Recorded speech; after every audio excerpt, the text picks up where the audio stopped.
Hi guys! Kamusta po kayo lahat? Ako nga po pala si Lestella Micaela Taro. So ngayon titingnan natin kung kaninong love energy ang makuha sa ating collective. Okay? Tingnan nga natin kung para kanino ba itong reading na ito. Guys, paalala lang ha. Hindi lahat makaka-resonate. So take what resonate and leave what doesn't.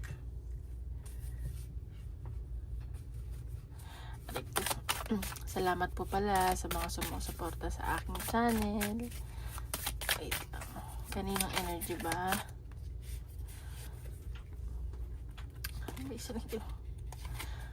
Okay, ayan. Sa mga ano ba to? Nasa situationship. Sa mga ayaw matali. Ganon. Yung na mga nag-e-explore pa. Yung mga naguguluhan. Ganon. Tingnan natin. Yan, sa mga Gemini. And meron din ako dito nakikita na mga LGBTQ. Sa mga naguguluhan, yung papago-bago isip, mga indecisive, para sa inyo itong reading na to. Ayan. Kung sa tingin nyo, sa mga soulmate ninyo, or sa tingin nyo, soulmate nyo na yung kadil nyo, or hindi pa, ayan. So, tingnan natin. Yung sa mga naghahanap ng soulmate, kung yan na ba talaga. Tingnan natin. What's going on sa mga nanonood ngayon.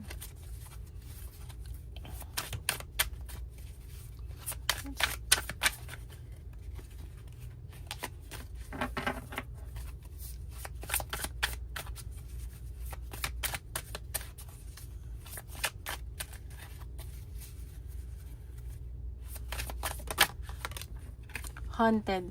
So, ayan, meron kasi dito kaya siguro naguguluhan kayo, hinahan pa kayo ng mga sa past ninyo, or may mga gustong humabol sa inyo, may mga memories, may mga trauma, pa kayong hindi na-overcome. So, ayan, medyo mga nagpa-flashback sa inyo. Ayan ang nakikita ko. So, yung mga iba dito hindi maka-move on. Kaya siguro naguguluhan. May bago, may luma. Okay, tingnan natin. Collective, love reading ng collective.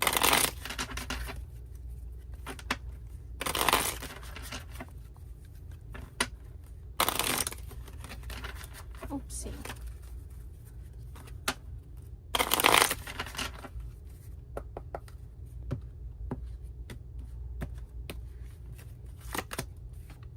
Okay, so nakikita ko naman dito. Gusto nyo kasi magkaroon ng peace of mind. May new beginning ako nakikita dito sa collective na love reading. Ayan. So, may communication at biglaang travel na paparating. Ayan, may mga ayusin kayo. May mga rami kayong kakausapin eh.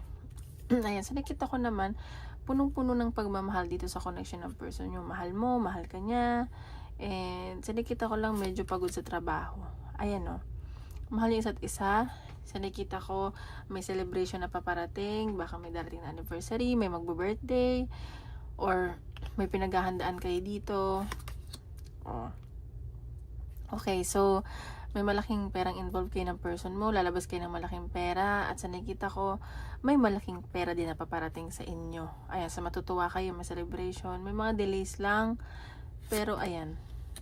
So mangyari yun, unti-unti. So, may success ako nakita, promotion sa connection nyo, sa inyo na person mo. And meron dito pinagagastosan na bata, ganyan. Or pasimula pa lang na business. Ayan. So, sa nakita ko, kaya gusto nyo lang yung beginning kasi parang na-involve kayo dati sa third party. And ayaw nyo na ma-involve sa conflict. Ayan. So, medyo nag-overthink lang kayo sa biyahe. And hindi kayo makatulog. Meron dito mga ini-insomnia. Ganyan. And mag-ingat lang kayo guys kasi parang maraming naiinggit, nagsiselo sa inyong relasyon. Maraming nasasabi sa connection ninyo ng person mo. So, maging low-key lang kayo. Pero ikaw kasi ngayon, parang hindi ka masyado nakikipag-usap sa ibang tao eh. Parang ayaw masyado mag-share. And tinatago mo kung ano yung sa inyo. Parang tinatamad ka. Ayan, so sa nakikita ko, nag-iingat kayo. And sa finances, iniingatan nyo din.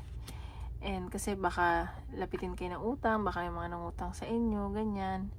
And so, nag-iingat kayo ng person mo. Nag-iipon kasi kayo eh. Nakikita ko marami kayong pinag-iipunan. Ang dami naiinggit sa connection nyo. May ex dito na nag-iisip sa'yo, namimiss ka, nagdadalawang isip, kung makikipag-communicate ba sa'yo, kakausapin ka, at nakikita niya na malayo na ang narating mo. Well, ganun talaga. Tingnan pa natin. Ano pang energy ng love reading?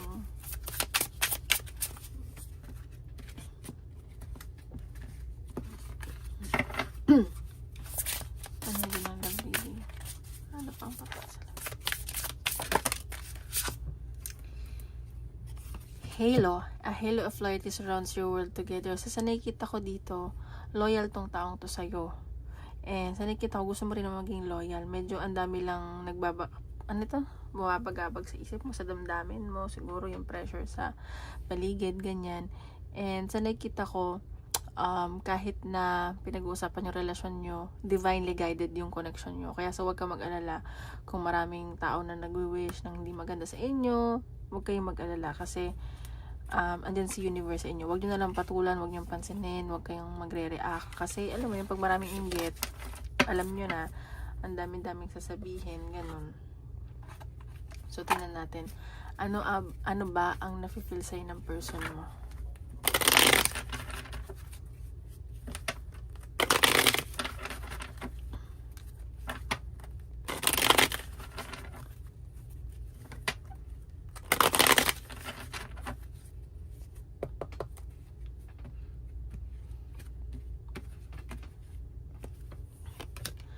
Okay, sa nakita ko dito, itong person mo, gusto niya magkaroon kayo ng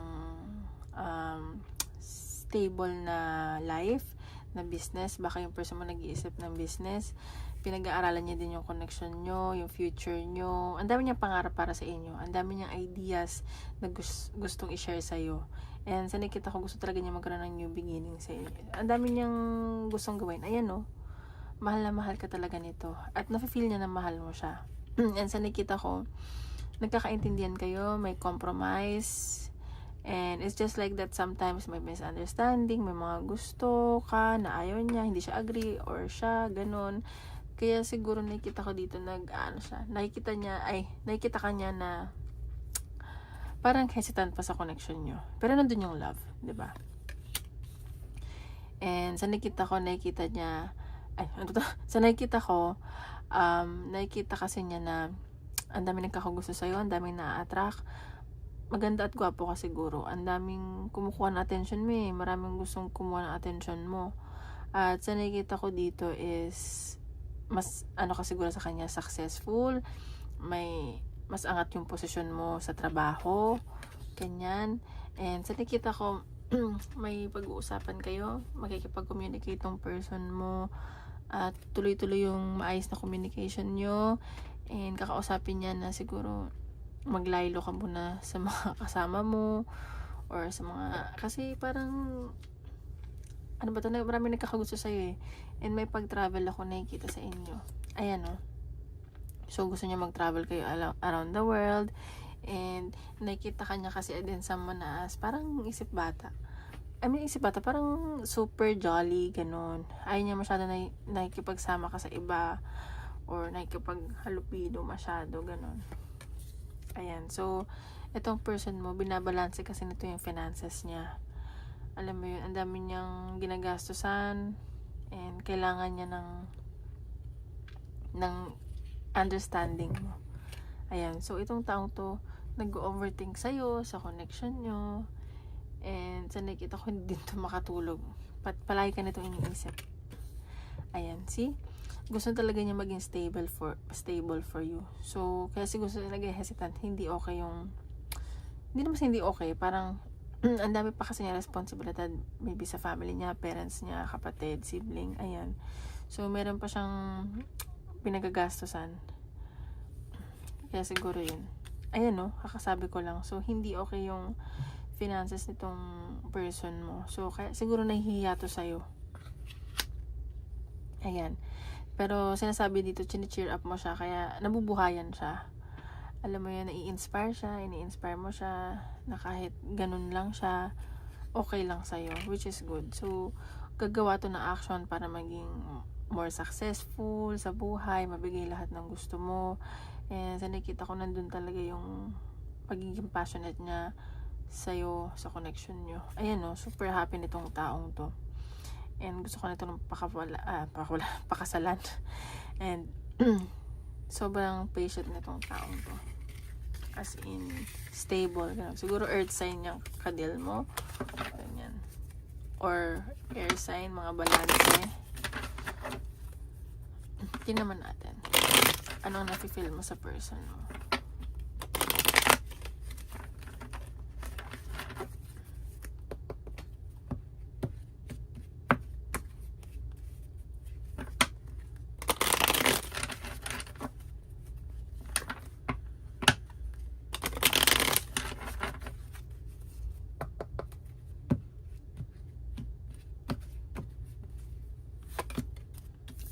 Okay, so ikaw, naglalagay ka ng boundaries dito sa person mo.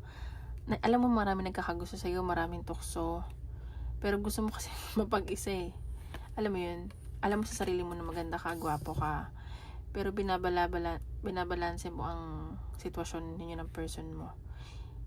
Ayaw mo kasi magbulag-bulagan. Gusto mo makita yung totoo sa connection nyo. Ayan, so nakikita mo siya, asam mo na, sabi ko nga, mapasensyoso. And nakikita ko, observant tong taong to. At nakikita mo yan. And sa nakikita ko, ikaw kasi parang ma-party girl, mabarkada, siya hindi. Alam mo yun. So, sa nakikita ko, yun yung, ano mo, iniisip mo lang sa kanya na matatanggap ba niya na ganun ka. At may nakita kong celebration dito. So, meron kayong pag-uusapan nito, collaboration, tungkol sa connection nyo, or sa business, or sa trabaho nyo. Ayan. Siguro, parang ayaw mo na ng work mo, gusto mo sabihin sa kanya na mag-business na kayo, parang naboboard ka na. Ganun. Though, nandun yung, pagiging practical. Ayan o. And sa nakita ko, kaya siguro, naglalagay ka ng boundaries dito sa connection nyo. Itong taong to, na-obsess sa'yo. Seloso, medyo toxic, nagiging toxic na yung relasyon ninyo. Ayan no, so, parang gusto mong talikuran, i-end to. Pero, na parang ayaw mo. Kaya siguro nadalawang isip ka, binabalanse mo. Parang napapagod ka kasi. Pero sa nakita ko, iniisip mo na nag-invest ka na dito, in-invest mo, madami ka na na-invest. And nakita ko naman na gusto mo naman siya, mahal mo siya. And, ayun, parang inisip mo magbubunga naman to. Ayan, so nakita ko, may mga iniisip-isip ka dito. Ang dami talaga nagkakagusto sa'yo. Meron pa dito may gusto sa'yo. Tahimik lang tong taong to. At alam mo yan. And, ayan o, nagbibigayan naman kayo sa lahat ng bagay. And, balance naman yung relationship nyo. It's just like, syempre, walang relasyon na perfect, diba? So, ang nakikita ko dito, yun yung tinitingnan mo. Ayan, so nag-iintay ka lang ng tamang panahon. Ayan o, meron kayong trip around the world. Siguro may iniintay ka pa dito. Parang sinasabi mo, time will tell na lang. Ayan, so may nakita ka dito ng pregnancy, so mag-ingat lang. Ayan, so, pero sa nakita ko magiging okay naman. If meron dito iba na buntis, aalagaan ka naman ito. And magiging successful naman kayo. Ayan o, lakasan mo lang yung loob mo. Okay, so tingnan natin. Ano ang blockages ng connection nyo?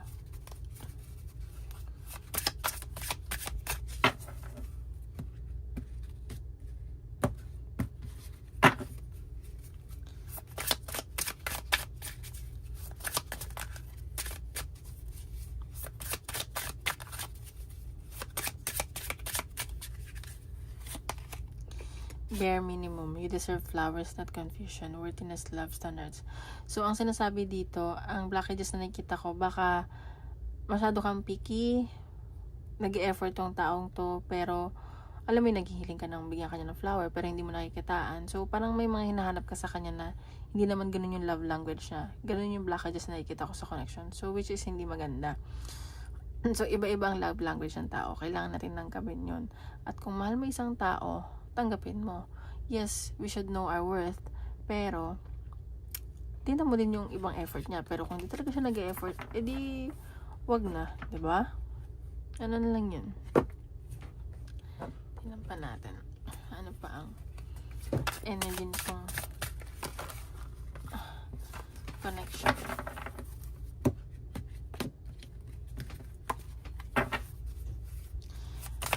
Energy ng connection nyo.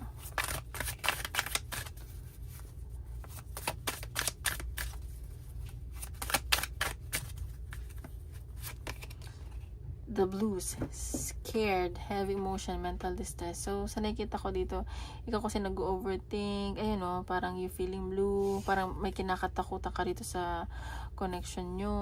Alam mo yun? Parang meron ditong trigger one na anxiety, gano'n. In-overthink mo masyado, kaya siguro naguguluhan ka. So, tingnan natin, ano ba ang outcome nito? Saan papunta tong connection na to? Ano bang outcome yung gagawin niya? Ganon. Tingnan natin. Ano outcome nitong connection nyo?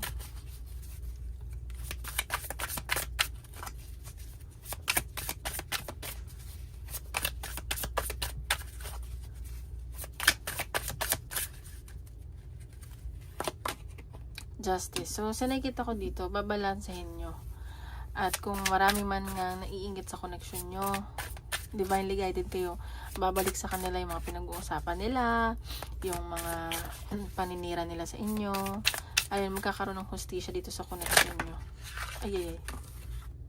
Ito yung unang lumabas. Ayan, no, 6 of Cups. So meron ako dito nakikita na parang may pag-uusapan kayo about the past, may i-reminisce kayo, may kailangan kayong balikan, ganon. And baka may mga tao dito from the past na yun yung makakatulong dito sa connection nyo. Tingnan natin. Ayan o, the lovers. So, ayan, magiging masaya kayo together, mas magiging masaya ka or siya. And sa nakita ko dito, marami pa kayong pagdadaanan pero kakayanin ninyo parehas. Ayan o, may success ako nakikita. Ace of Cups. So lalong dideepen yung connection nyo, yung nararamdaman nyo sa isa't isa. Lalo kang mamahalin ng person mo. So magpakatotoo ka lang. Ayan. So punong-puno ng emosyon. Nakakapagod pero alam mo yun. You should be grateful may someone na nagmamahal sa'yo. Ayan o. Pagtatrabahuhan nyo to, alam mo yung pinagdadasal ng person mo at ikaw na maging maayos sa relasyon nyo kahit na hindi perfecto, yung maglalast. So maglalast kayo forever. Sorry guys, nabutol yung video. Tingnan pa natin. Ayan o, Ace of Pentacles. So alam mo kung magbi-business kayo ng person mo, magiging successful kayo, magiging kahit alam mo yung magiging yaman kayo pero marami kayong tutulungan, ganyan. And may nakita ko long-term commitment. Ace of Pentacles, oh. Ang swerte nyo. Ayan, Nine of Swords. So, ayun nga lang, puro trabaho, hindi kayo makakatulog. Ang daming pag-overthink, ganyan. May mga insomnia. Ayun yung nakikita ko. Five of Cups. So, yun lang yung, yun nga, mapapagod. Yun lang yung panghihinayangan ninyo. Ayan, Knight of Swords. So, itong person mo gagawa to ng action. Tsaka, parang ano to eh, marunong sa buhay, madiskarte. Ayan o, Four of Wands. So, may celebration na paparating sa inyo. Baka may success. Ayan. And, yun nga, baka ikasal kayo.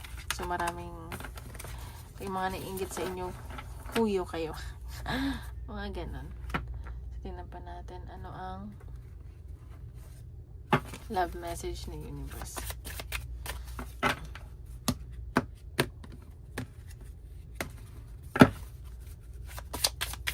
Nung love message sa inyo ng universe, sa connection nyo. Be honest. Heart-to-heart conversation are necessary. It is safe for you to talk about your feelings. So, ayan. Maging honest lang kayo ng person mo sa isa't isa, sa nararamdaman nyo. Makipag-communicate kayo. Sabihin nyo kung ano ba yung nafe-feel nyo, sa tingin nyo sa isang bagay. Para alam nyo at alam niya. Ayan. So, sa lahat naman na relasyon, kailangan maging honest talaga kayo, diba? Tingnan natin, ano ang message sa'yo. Ay. Ano ang love message sa'yo ng person mo. Ano ang message sa'yo ng person mo.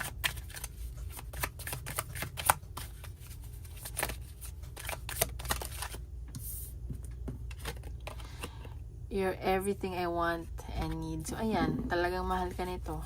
Ikaw ang gusto niya. Kailangan ka niya sa buhay niya. Ano gusto niya sabihin sa'yo? I am going through a dark night of the soul and need space. So, meron siguro dito, ikaw or siya nagdadalawang isip. So, alam mo, minsan kailangan niya ng space. Huwag kayong maging clingy. Ayan, I loved you more than I let you on. So, talagang minahal ka niya. Hindi niya in-expect. Lumalim yung nararamdaman niya. Ayan, so nakita ko nung una, parang naglagay siya ng boundaries. Or ikaw to. Pero, minahal ka talaga niya totoo. Ikaw talaga ang gusto niya at kailangan niya. Taray. Okay, tingnan natin. Anong advice sa inyong life situations, career man or general?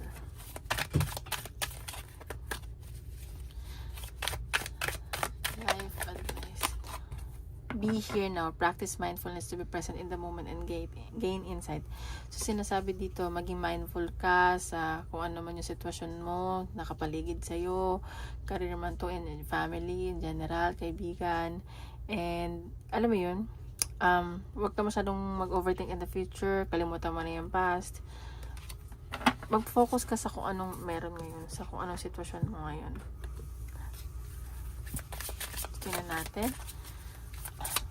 Ano ang pagpapakit sa inyo ni universe?